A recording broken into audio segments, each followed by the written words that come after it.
Can you, Good. is that okay? Whoops. Okay. So is that going to the cloud, that recording? Yes. Okay. Okay. All right. Well, we're having a slow start. It's the holiday season. Well, would anyone like to suggest a topic for today? And anything at all? Yeah, I have a topic. I wonder if you can speak on. I know that your lifestyle, Vishakha Devi, is so pure transcendental in the sense that like you're born from Vaishnavas. You are, you're always you're always with the devotees, and that's one of the reasons I love to be with you because like whatever we do, it's always amazing and Krishna conscious and just sweet.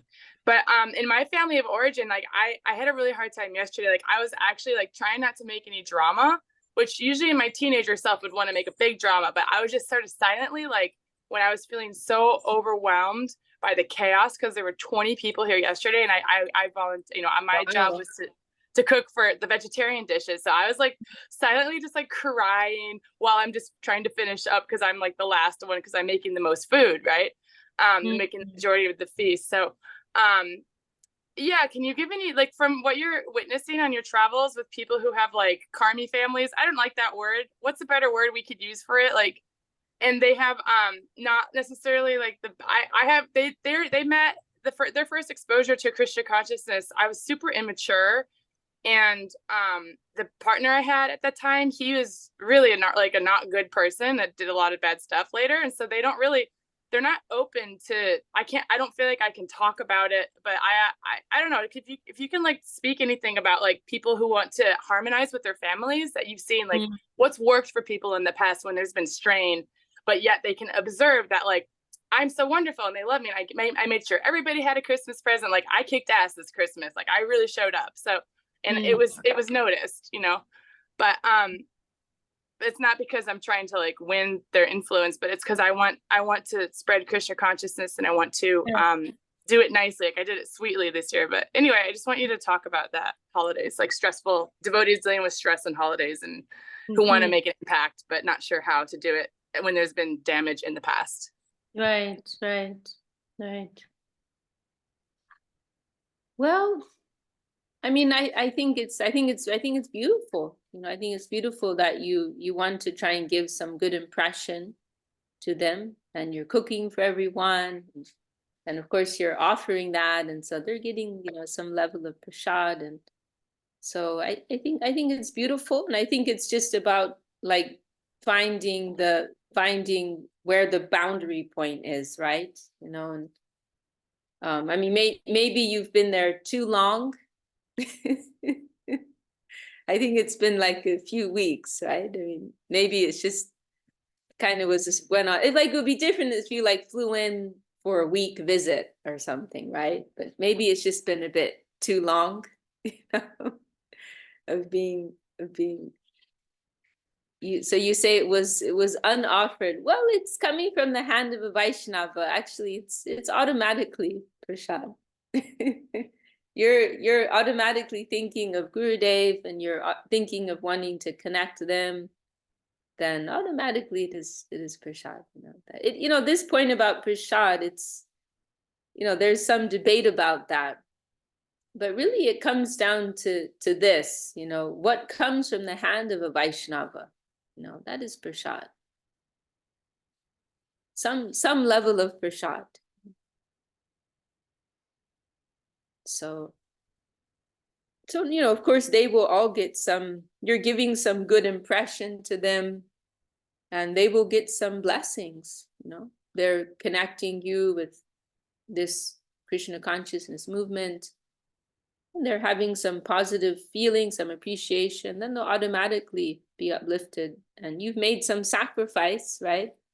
That's what life is about, that's what a Vaishnava life is about. Tolerance, humility, tolerance, respect, sacrifice. So sometimes that's just the program, right? But my only suggestion would be that if you want to continue doing that, just to consider more how like how much, right? I think probably it was a bit too long. You have to, you know, I mean, myself too, like I don't always get to live in a cozy, you know, temple space with sweet devotees. Sometimes I have to go out and be in strange situations and strange places and strange people, and you know, but you know, we don't, you know, it's like we have to balance things out, you know.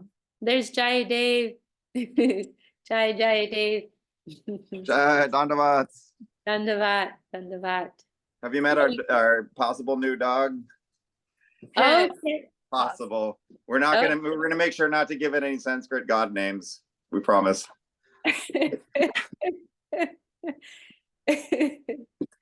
sounds good. Tell Vishakha the names you're thinking of and see if which one she likes. Well, I was thinking how Srila Gurudeva, he doesn't like to name dogs after deities, you know, Vaishnava. So, but I was thinking Greek goddesses, a Greek goddess would be okay. So like I was thinking Athena or oh yeah, Artemis maybe or something like that. So I still get that experience of remembering a god, but we won't be displeasing to Srila Gurudev. The gods of the militia. Nice. Yeah, I mean, you know, some, you know, it's like Srila Maharaj says, with the soldier cannot always stay, a good soldier isn't always in the fort, right? Sometimes a soldier has to go out and, you know, be on the battlefield. And so it is, whether it's an awkward family situation or whether it's an awkward preaching situation, you know, practitioners have to face all kinds of situations. The most important thing is that we're holding the ideal within our heart, right? No, like Kanupriya also here, she has all her family here, all the devotees here, right? They have to go out and they have these family obligations they go to. It is just a way of keeping harmony with the environment, and in some unique cases, and I mean, like in my own case, because I'm living the life of a brahmacharini, right? Then I get a bit more slack, you know. And also I'm lucky my family are devotees, so you know they don't I don't have any, you know, Christmas pressure on me, you know. But that, you know, in most cases, you know, practitioners do have those kinds of obligations, and I feel our Gurudev's mood was that we, you know, we don't need to completely cut those off, and it is respectful, you know, to give some honor to that, give some affection, you know.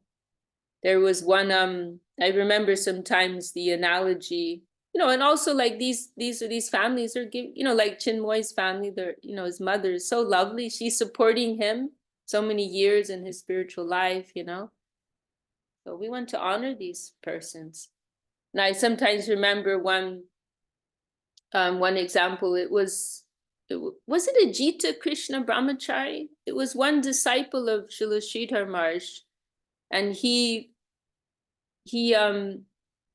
had a very good job, and he was taking care of his mother. I believe it was his mother, and but his heart was fully with the mat, fully with Srila Sridhar Maharaj, fully with Gurudev, with the service. But he had this mother he was caring for, and he had a very good job, and we also hear that he, you know, at his job, he you know, his conduct was perfect. And he inspired many of the persons. I think some of his co-workers even came to visit our mat because of him. And then when his mother passed away, then he quit his job, and he came and moved into the temple, you know, and he was serving full time in the temple until his final, you know, days. And I thought that's a very beautiful example. You know, he was honoring his family obligations, his duty in the world. But when that was finished, then he came and gave his whole life, you know, for the service. And we see some examples like that also in the time of Mahaprabhu, like in the case of Raghunath Bhatta Goswami, right? His parents are actually Vaishnavas, and at a certain point he wanted to go stay with Mahaprabhu, and Mahaprabhu advised him. He said, you know, he told him, don't get married.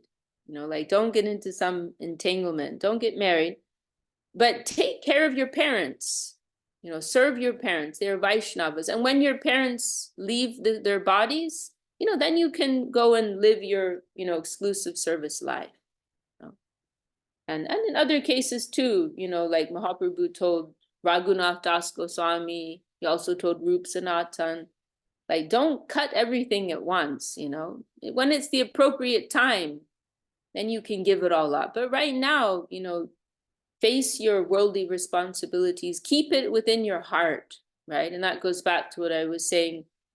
The most important thing is that we're holding the ideal in our heart. We know who we are, right? And we're honoring that. We're holding that with integrity. And we may find ourselves in different circumstances where we're not, showing our full Hare Krishna form, but we're holding it in our heart, right? We know we're not forgetting our identity. I remember once Gurudev, he said very simply, but it made a big impression on me. He said, like, wherever we go, whatever we do, we will always remember what is our identity, something like that, like we will face all kinds of situations. We may go to many places, but we're not forgetting who we are. What is our central duty, right? And in Bhagavad Gita, this is mentioned. It's a purport of Bhaktivinoda Thakur, actually. This point about two types of dharma, right? There's the relative dharma, pertaining to our placing in this world, our karmic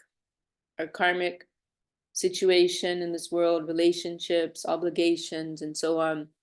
And then there's the absolute duty, right? Our relationship with the Lord, our service, the Lord, connection with Guru Vaishnava, right? So we all have these two layers of duty, right? Two channels of duty, and we need to give some honor to both, But of course we understand it's all in perspective, right? We understand the paramount dharma, the supreme dharma is that relationship with Guru and Krishna, right?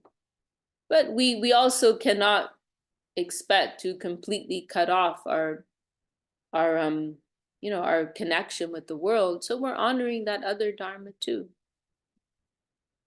But with the proper adjustment, right? With the proper perspective in mind. And ultimately, our honoring our worldly dharma is supporting our spiritual dharma, right? It's like creating a more harmonious platform, right? If we rush to fight too much, we'll create too much resistance in the environment, right? If we're too eager to cut off our worldly relationships, our worldly desires, that can have the opposite effect, right? If we're trying to repress or trying to break our worldly entanglements in too much of an eager way, then that can have the opposite effect, right?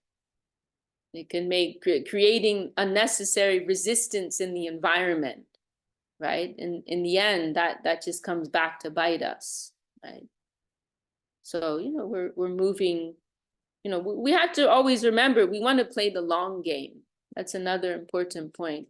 We're playing the long game in Krishna consciousness. There's no quick fix, right?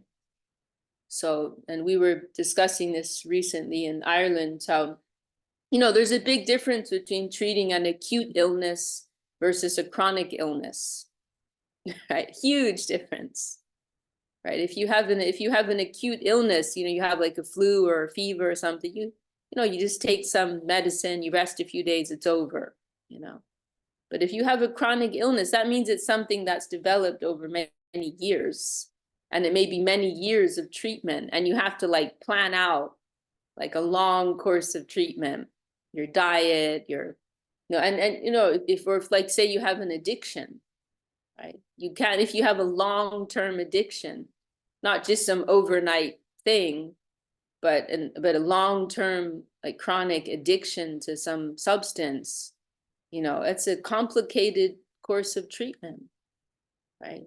Different types of therapy and lifestyle change, and you also can't become free from it right away, right? If you try to forcefully break it, that can have the opposite effect. You could die, right? Some drugs are like that, right? Like heroin, you can just die if you try to completely cut immediately. Of course, there are some rare cases where one, if one has a high enough degree of faith that they can, but that has to be a real thing, not artificial, not imitation. So that caution is always there. The general advice is slow and steady. And in some special cases, one may be able to take the leap and completely cut. Right? But that requires a particular, strong foundation, very strong faith, very strong sukriti. So we're carefully.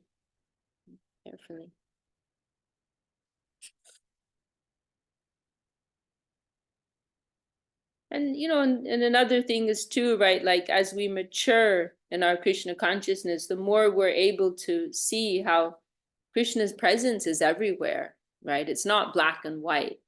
It's not like, oh, Krishna's in the temple and everything else is Maya, right? Many of us go through that type of stage. I went through, the fanatics. I went through a stage like that too. I was, and my family are devotees. I was so mean to them. I was so mean to them. I'll give you an example. I don't even remember all the things. One of my sisters reminded me recently, and I didn't even remember that. But one thing I always remember. This is really embarrassing. This is like how bad I was. Like. It was because, it's coming up now, the period when Mahaprabhu took sannyas. It's in January, Makara Sankranti. It's like a Vedic holiday, Makara.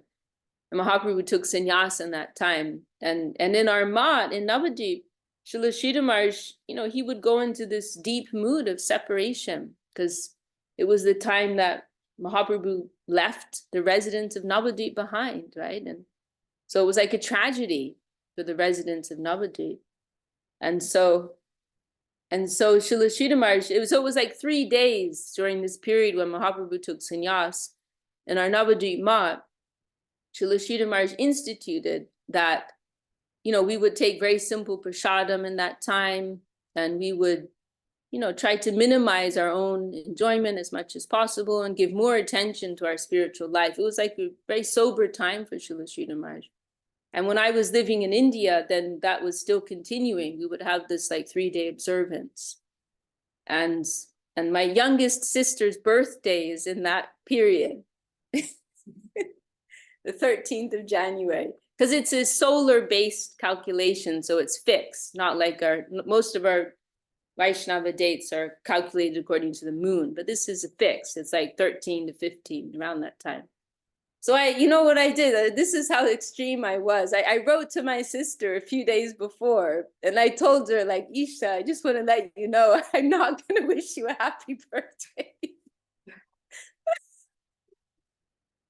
I said, Isha, I'm not going to wish you a happy birthday because it's a special time and we're meant to be very serious. And so, that's how bad, that's how extreme I was. It's ridiculous. It's so ridiculous. I was terrible. Like, now I think, how did my family like tolerate me? Like, what an intolerable person to be around. But a lot of devotees, they have their funny stories. Vishakha Devi, I think that it's actually kind of sweet that you said, I'm not going to wish you a happy birthday, because like what my brother is like, they don't even wish me a happy birthday. A lot of family members, like that's not even a thing. So you could have just ignored and just blocked everybody, or done something way more asshole. I was also thinking, how do I explain this? It's a universal thing we go through. And maybe that yours was so extreme because your faith is so extreme, and what you're heading towards is so extreme that you really had to express it in such an extreme way. Tell Vishakha one of your fanatic stories. I don't really have that many. Maybe you should learn to be the only one. Okay, because I got into all of the like yoga, Hindu. So pointing in India is really rude. And one time my mom was just making a point and she was pointing, and I chastised her for pointing at me. And she's like, what is wrong with you? Because from a Western perspective, like, what are you talking about? Are you nuts? Right. Yeah, right. that's the one that came up for me. Yeah, everyone's got a story. Everyone's got an embarrassing, beginner story. So yeah, like, when we're starting out like that, there's a tendency to see things in this black and white way, right? But as we become more mature, then we see things with a broader vision, right? And we also see how, the Lord is, everything's connected with the Lord, right? So yes, but yeah, it's important that we understand what our boundaries are. And, if you have a non-devotee family, then it may be difficult to spend an extended period, but you want to find a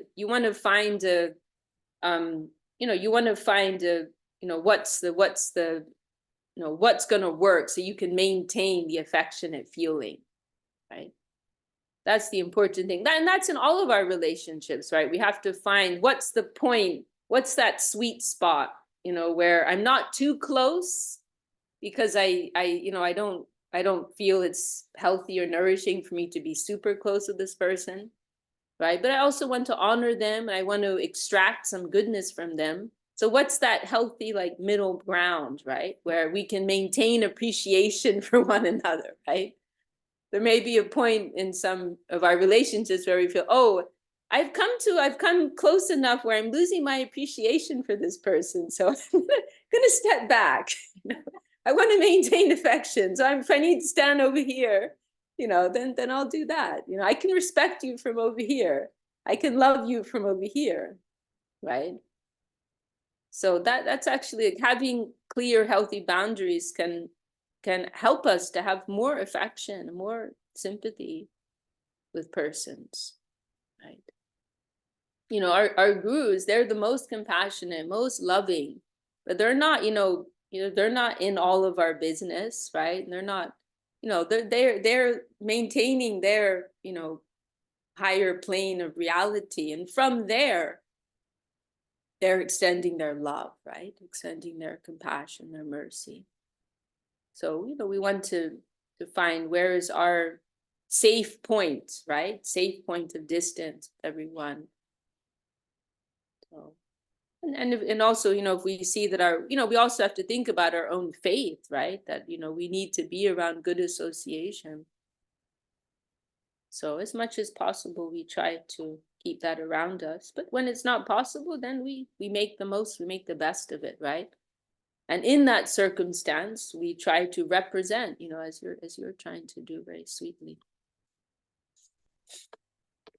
And ultimately, we can gain from every situation.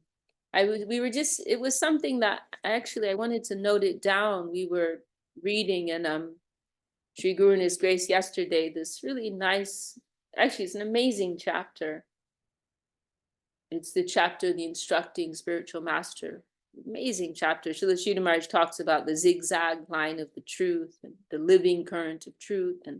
But there was this one line that really struck me. He was saying that, like, whatever difficulties, whatever situations we may face, we can gain something from them to help us in our preaching in the future. Something like that, along those lines. Like, whatever circumstances we face, we can gain something from there. I like to think of ourselves as spiritual opportunists, right? We're trying to capitalize on every situation. If it's a good situation, if it's a bad situation, it's all a good situation, right? We can gain something, right? We can capitalize on whatever the situation is. Like a businessman can do well in a war, right? So in the same way, right, if we have that like spiritual opportunistic mentality, then we can take advantage of whatever circumstances we're in. When we're in an opposing environment, that can actually push us to take a deeper level of shelter, right? When we're in an environment that is not supporting our Krishna consciousness, that can intensify our appreciation for Krishna consciousness. Like having that clear contrast, right? And then when we have the fortune to have good association, we make the most of that. We try to extract what we can from the devotees and learn what we can. So in every situation, it's like that martial art. I think it's Japanese, right? Jiu-jitsu, right? There's some very clever techniques where Srila Maharaj mentions it, like where you use the force of your enemy against them. Like you're turning like them against themselves to your own advantage. You're using their strength against them for your own advantage. Right? So it's like in the same way we can turn around any situation with the right approach, with the right consciousness. So, and we can also always remember, right? Tomorrow is a new day. Everything in this world is temporary. That's the one thing we know for sure. That's the one constant, that everything's changing. So now I'm in this situation. Tomorrow I'm going to be in another situation. And we just simply make the most of whatever situation we're in. We can take advantage of our difficulties to call for the mercy of the Lord. Oh Lord, please help me, right? We can put ourselves a little bit ahead in the queue, right? I'm in so much need of mercy. I'm in so much need of mercy. Please, Lord, give me your shelter. Give me the proper vision. Give me grace. And our call will be more heartfelt, right? Coming from some deeper place.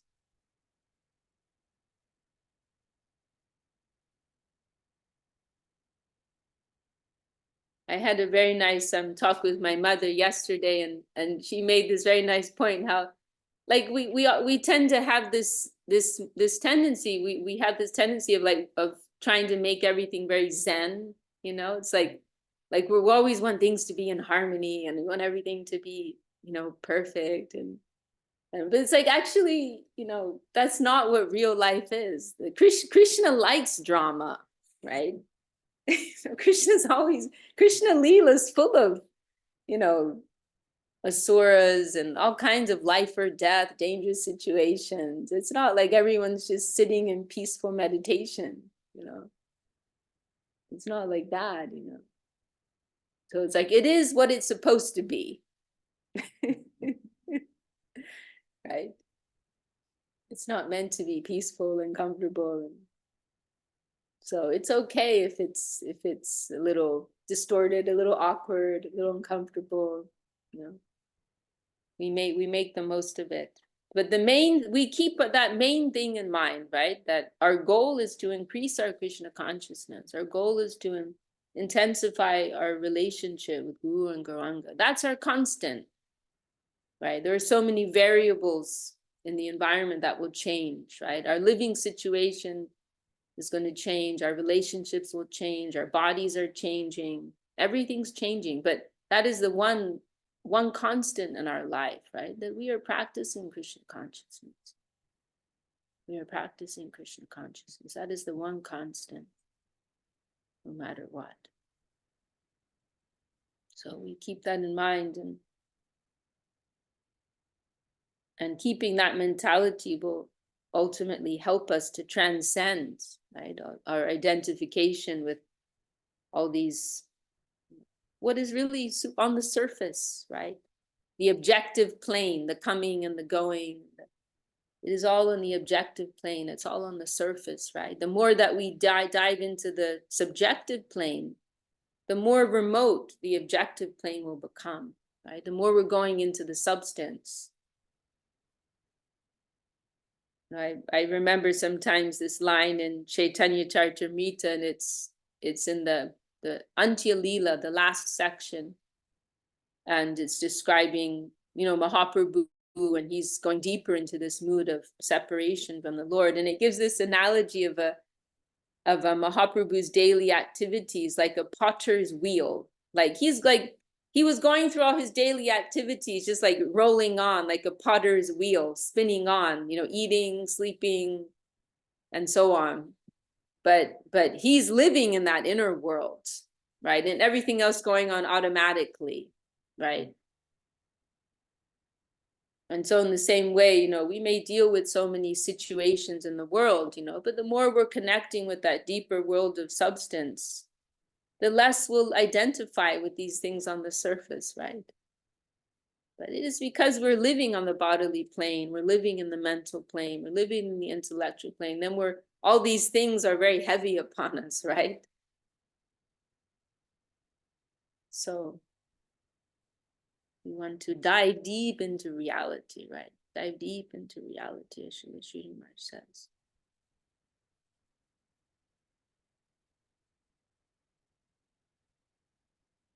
Well, those are my thoughts.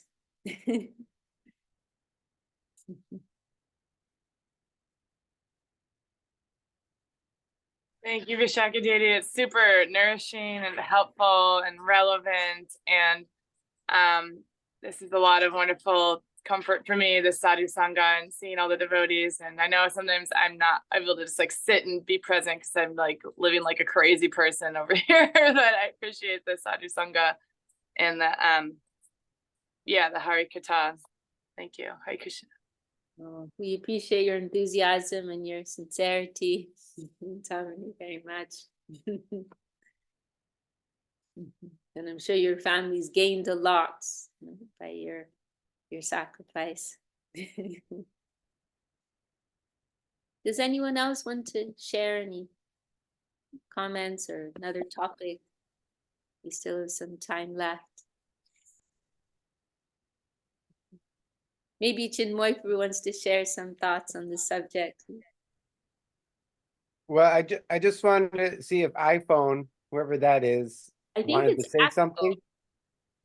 Yes, I wanted to say something. Okay, Axel. So I want to get started on chanting on my beads, and I wanted to ask, in what mood should we be chanting on japa? Like, what should we have centered in our minds when we're chanting on our beads? Well, our Gurudev, first of all, I can say that maybe I shouldn't say, but the fact is that, actually the real standard is we first receive connection with a Vaishnava, and we receive the name from a Vaishnava. That is the real standard. But I because really the substantial name, Krishna likes to give himself through his devotees, right? So that is the real channel through which we will connect with the real name. I can mention that. But at the same time, yes, Srila Prabhupada established this practice of chanting, like practicing, before. And of course, there's still some touch of the name there. But ultimately, one wants to receive from the Vaishnava. I'll just mention that to preface. Then what should be our mentality, when we're chanting? We are inviting the Lord to enter our heart, right? We are praying to the name. Right? We'll remember that Krishna, it won't be so easy because the name is non-different from Krishna, right? Non-different from Krishna. So it is not a small thing, right? We are inviting that name to enter our lives, to enter our hearts. And we are simply praying, we're chanting in that mood of prayer. Please reveal yourself to me. We're calling out. Like Swami Maharaj Prabhupada made a very nice comment. Like a child is calling for their mother, right? Mama, mama, mama, mama, right? With this feeling of need, right? We want to cultivate that feeling of necessity. Oh my Lord, please, I'm so far from you. Please give me your connection. How can I live without you? I need your shelter. I cannot chant your name, actually. Please, you come and make me qualified. Please, you reveal yourself to me. We want to always remember Krishna consciousness is a descending process. And ultimately, it's not that we are chanting, but that we will be chanted. That is the real transaction, that the name is descending to us and taking us over. It's not like, we're going to the gym for a workout, right? No, I'm going to chant so many rounds, and and I also mentioned, because I know you're associating with many different types of persons and devotees, you'll see Many people chant in different ways. Some people chant when they're driving their car.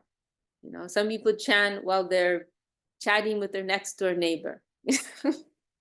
And there are many people, they have this mentality, oh, I need to chant this number rounds and then I'm done. No, that is not the idea. Oh, I'm going to chant 16 rounds or whatever, and then I'm good. That is not the idea, that we're going to check the box and say we chanted our rounds. That's not the idea.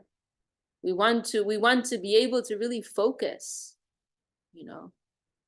We want to be able to really give our heart, you know, give our attention to that, and sincerely, earnestly. Just looking at him, his comments.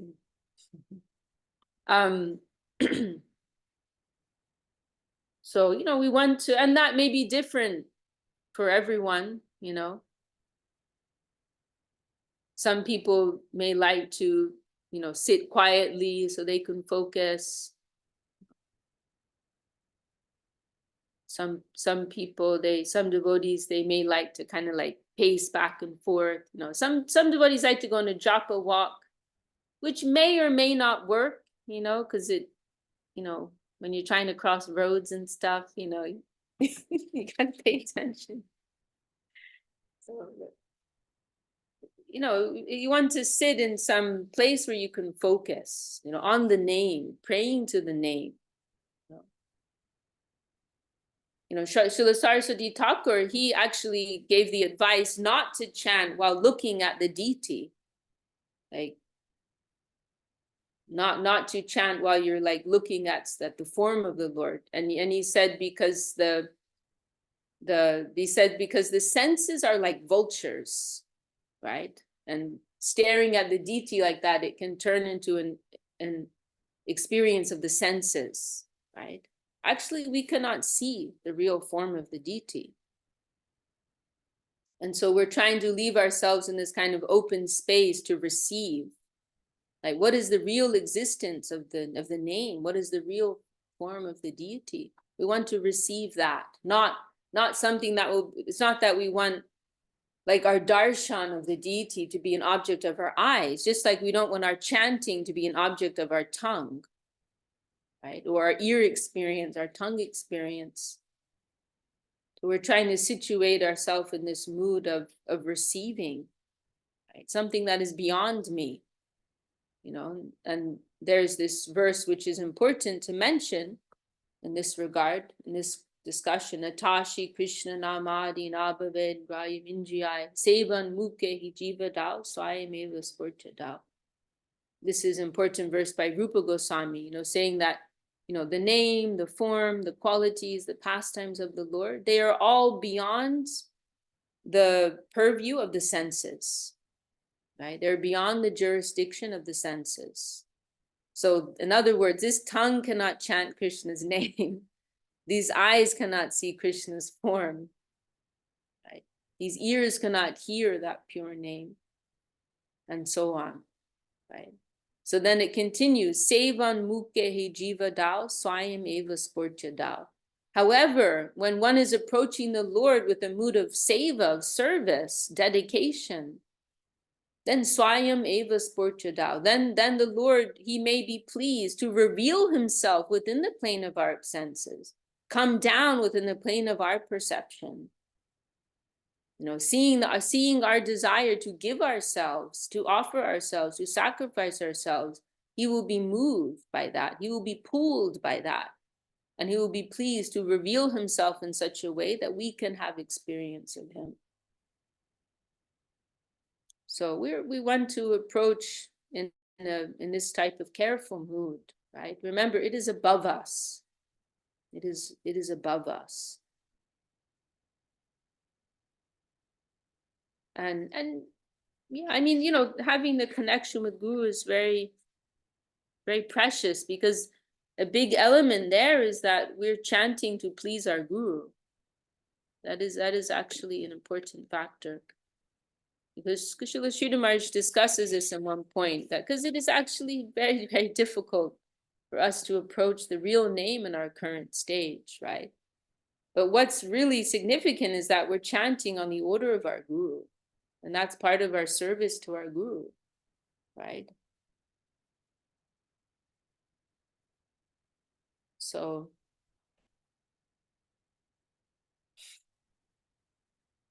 yeah, so no, I mean, I would say that to pray to see where the connection of guru will come. That's honestly my advice. But you can also pray to the name to show you the connection of guru. Oh, Krishna, because it is said like that. By the grace of Krishna, we find guru. By the grace of guru, we find Krishna. That is also mentioned in the scriptures. The first connection may be with Krishna, but then Krishna will show us guru, and then guru will give us Krishna in a real sense. So you can also, if you feel that desire, you want to chant on japa mala, then I don't want to, kill your enthusiasm. But I can say you can chant with that prayer in your heart. Oh, please show me, where is my guru? Please show me how I can connect with you, through what channel I can connect with you. I would suggest that. So those are my thoughts, Axel. I hope that's helpful. Yes, that was very helpful, Vishakha. Thank you. I recently just started chanting out in the park with my little car tools.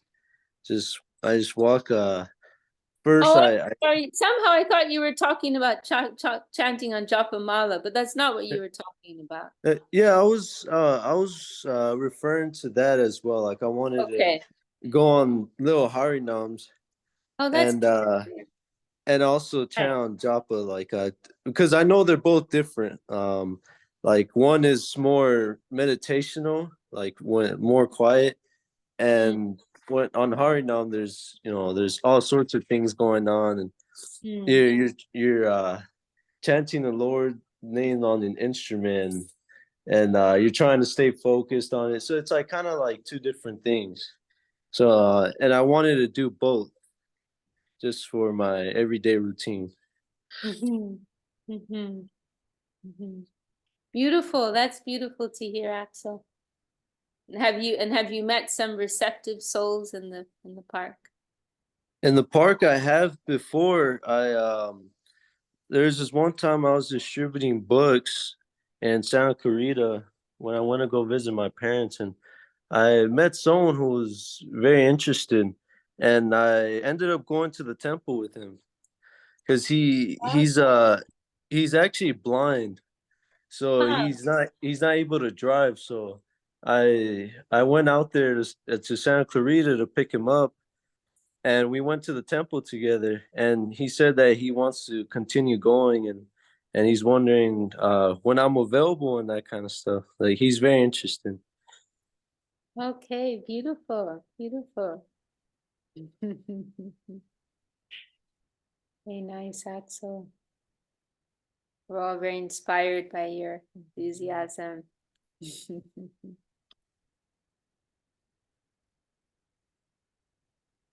We have some nice comments.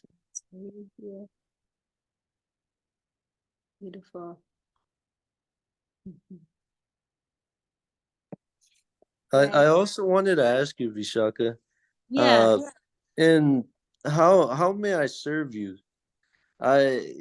You're here just offering so much to us, and I wanted to ask how may I serve you? Keep spreading the holy name. Pray to Srila Govinda Maharaj. How you can serve his mission. No, just seeing how your enthusiasm is growing, that is like, that's the best, return. That's the best reciprocation. Actually, this is how Krishna consciousness is distributed, right? That we're receiving it. And the best way we can express our thanks is by passing that on to others, right? So you're doing that, we've received something from our guru, and we feel, I have to do something to express appreciation. So the best thing to do is to share that with others, and you're doing that. So please keep doing that. And try to understand who is Srila Govinda Maharaj. That's actually what I want to say to you. I mean, I'm very happy you're visiting ISKCON and everything, and there are many great devotees there. But I hope that you can feel, you know, who is Srila Govinda Maharaj and who is Srila Sridhar Maharaj. So try to understand more, watch their videos, and develop your relationship with them. That would mean everything. Yeah, I try to watch one of his videos every morning for breakfast. Oh, beautiful. Yeah, because I'm actually very interested in Srila Maharaj. He's a very interesting guy, and I really love the way he channels Krishna consciousness. So I try to watch him every day, and I actually bring him up in a lot of like conversations I have with my brothers or with mainly my brothers. I always bring him up like, oh, Srila Maharaj said this and that, because I'm always trying to watch him. He's so interesting.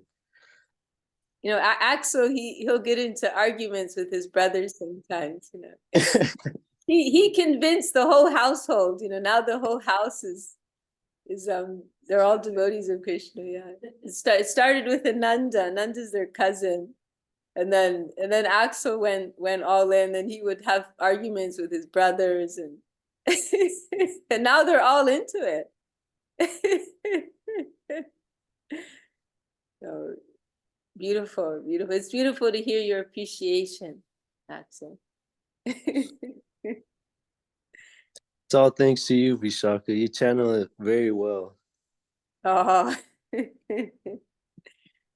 Jai Shri Bhakti Sundar Govinda Dev Goswami Maharaj ki Jai. Shri Dev Goswami Maharaj ki Jai. All the assembled devotees, sincere seekers ki Jai. Shri Harinam ki Jai. Jai Gaur Premanande. Haribo. Haribo. Jai Vishakha Devi Dasi ki. Jai. Jai Chinmoy Prabhu. Jai Chaitanya Devi. Merry Christmas. Merry Christmas. Merry Holidays. Christmas.